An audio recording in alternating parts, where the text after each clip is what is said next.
Hello.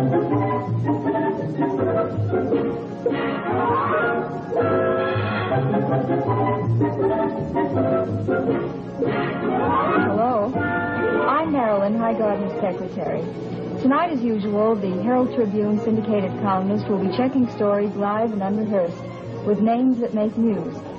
We'll talk with veteran band leader Ted Lewis, Egyptian dancer Nejla Ace, the unidentified author of a shocking book titled I Was a Dope Addict, and to get right into action immediately with the most controversial entertainer of the year, well, you'll hear who. Hi. I have Elvis Presley on the phone. Hello. Hello? Hello, Elvis. Just one moment. Hello, Elvis. Hello? Did you have fun tonight on the Steve Allen show? Yes, sir. I really did. I really enjoyed it. First time you ever worked in tux or tails? It's the first time I ever had one on, period. You mean you've got, as they say, 4 Cadillacs, but no tuxedos? No tuxedo. I usually drive the Cadillacs in blue jeans. That's very interesting, particularly when a cop stops you and wants to know if you own the car, huh? That's right. You had to show them all your ownership papers and everything. You know, less than 2 years ago, you were earning $14 a week as a movie usher and then $35 a week for driving a truck in Memphis. Today, you're the most controversial name in show business. Has this sudden notoriety affected your sleep, your appetite, or the size of your head? Not the size of my head. It's affected my sleep. How much sleep do you get? So I average about 4 or 5 hours a night, I guess. Is that enough? Well, it's really not, but I'm used to it, and I can't sleep any longer. What do you keep in mind mostly? I mean, some of the songs you're going to do, or some of your plans, or what? What goes through your mind? Well, everything has happened to me so fast in the last year and a half till I'm all mixed up, you know. I mean, I can't keep up with everything that's happening. And well, I think that you've got very good company in Colonel Tom Parker. His feet are on the ground, and I think he's doing a wonderful job of keeping things rolling nicely. I want to give you an opportunity here to go over a lot of the rumors that have been printed about you, including a few that I printed myself, because some of these things can be checked and some can't, and I think that we ought to sort of fix up the record. Now, your style of gyrating while you sing has been bitterly criticized, even by usually mild and gentle TV critics like Ben Gross. Now, do you bear any animosity towards these critics? Well, not really. Those people have a job to do, and they do it. Now, do you think you've learned anything from the criticism leveled at you? No, I haven't. You haven't, huh? Because I don't feel that I'm doing anything wrong. Do you read the stuff? Do I read the reviews? Not if I can help it. Do you keep a scrapbook at all? Only of the good stuff. Only of the good stuff. That's smart. Tell me, what kind of a teenager were you? Did you consider yourself well-behaved? Yes. Well, I was raised, you know, in a pretty decent home and everything. My folks always made me behave whether I wanted to or not.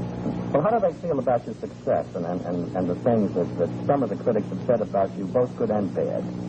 Well, I guess they're just like myself. They're very thankful for it. I mean, we always led a kind of a common life. We never had any luxuries, but we were never real hungry, you know. And I guess they're just, you know, they're real proud, just like I am. Well, now, there were 2 or 3 columns this week that carried items that you had bought 4 Cadillacs. Now, what is that Elvis? Anyway? It's the truth. I do have 4 Cadillacs. What do you do with 4 Caddies? Well, I don't know. I haven't got any use for 4. I just, you know, maybe someday I go broke and I can sell a couple of them. Well, some people collect stamps and government funds. I guess Cadillacs are probably in the same category. I understand you gave one of them to your folks. Is that right? Well, anything that's mine is theirs. I mean, all 4 of them are theirs. I'm planning for 7. I mean, I want 7. You know. You want 7, huh? Yes. Well, you know what's going to happen. You'll wind up outdoing Terry. It'll be the Presley Car Renting Corporation. Yeah, I was thinking about the Presley used car lot, you know. Yeah, I understand that you bought a home for your folks, and even though your father was only 39, you've insisted that he retire. Is that true? Yes. Well, he's more help. I mean, he's more help at home than anywhere else because he can take care of all my business. He can, you know, he can look after things when I'm gone. Well, I think that's very. On your personal appearances, you create a sort of mass hysteria amongst your audiences of teenagers. Is your shaking and quaking in the nature of an involuntary response to this hysteria? No, would you say that again, sir? Well, I say that when you shake and you quake when you sing, is that sort of an involuntary response to the hysteria of your audience? Involuntary? Yeah. Well, I'm aware of everything I do at all times, but it's just the way I feel. I mean, for example, if somebody is playing ball, they play just a little bit harder when the fans root, and I was wondering whether this had anything to do with... Oh, sure. Well, I guess any artist, if the audience acts like they're enjoying it, if they act like they're with you, well, it makes you put more into it, you know. Mm-hmm. Do you think that your rocking and rolling has had an evil influence on teenagers, or you think it's just an outlet? I don't see that any type of music would have any bad influence on people when it's only a music. I mean, I can't figure it out. I mean, in a lot of the papers, they say rock and roll is a big influence on juvenile delinquency. I don't think it is. Juvenile delinquency is something that's, it's just, I don't know how to explain it, but I don't see how music would have anything to do with it at all. I understand that. I've got a couple of questions here I'd like to sort of clear up. One of them, and it's sort of a silly one to me, after having talked with you at some length earlier, what about the rumor that you once shot your mother? Well, I think that one takes the case. I mean, that's about the funniest one I've ever heard. Where'd that one come from? Any idea? I have no idea. I can't imagine. When you mentioned it to me, it's the first time I ever heard it. Is that right?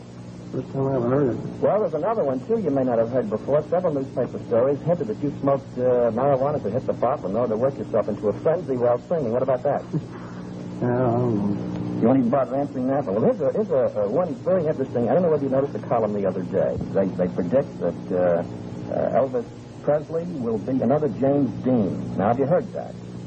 I've heard something about it. But I would never compare myself in any way to James Dean because James Dean was a genius in acting. Mm-hmm. Although I'll say that I sure would like to. I mean, I guess there's a lot of actors in Hollywood that would like to have had the ability that James Dean had. Mm-hmm. Mm-hmm. But I would never compare myself with James Dean in any way. You know? Now, if you had your choice, would you prefer to be an actor than to be a singing entertainer? If I were a good actor. Of course, I'm not a good singer, but if I were a good actor, I think that I would like it a little better. Although, if I ever break into the acting completely, I'll still continue my singing. I'll still continue making records. Mm-hmm. Mm-hmm. Well, that's always a very, very good sideline. Well, it was just fine talking with you, and I hope that you'll enjoy a long career, whether it's acting or anything else. And I think that all of the things said about you, while they've been extremely critical, I think they have helped to make you the kind of a big name that has made it possible for you to do the things for your folks you always wanted to. So I sort of think I'd look at it that way, Elvis. Well, sir, I tell you, you got to accept the bad along with the good. I've been getting some very, very good publicity. Mm-hmm. The press has been real wonderful to me, and I've been getting some bad publicity, but you got to expect that. And I know that I'm doing the best I can, and I have never turned a reporter down. I never turned a disc jockey down because they're the people that help make them this business. Mm-hmm. And as long as I know that I'm doing the best I can, that's... No, you can't be expected to do any more. And I want to tell you, it's just been swell talking with you, and you make a lot of sense. Thank you very much. Give my best to the Colonel now. Sure will. Bye-bye.